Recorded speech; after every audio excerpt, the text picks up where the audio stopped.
Ek weet hoe dit voel om vasgevang te wees, om te voel asof niemand regtig sien wat jy deurmaak nie. Jy doen jou beste, jy probeer alles balanseer, die rekeninge, die kinders, die huis, en tog wonder jy steeds hoe jy aan die einde van die maand gaan kom. Jy glimlag buite, maar binne dra jy 'n las wat niemand anders raak sien nie. Ek was daar. Ek weet hoe dit voel om stil te huil as almal slaap en vir God te vra of dinge ooit beter gaan raak.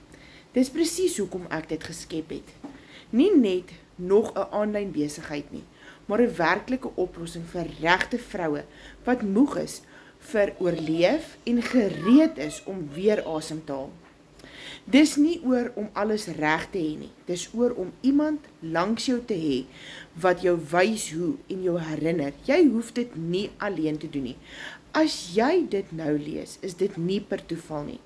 Dit mag dalk jou antwoord wees. Laat ek jou wys hoe om iets van jou eie te bou met net 2 ure per dag.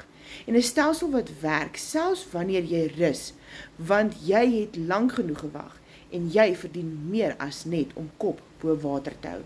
Komment, kop bo water, en ek stuur vir jou die blueprint inligting wat jou kan lei tot finansiële vryheid.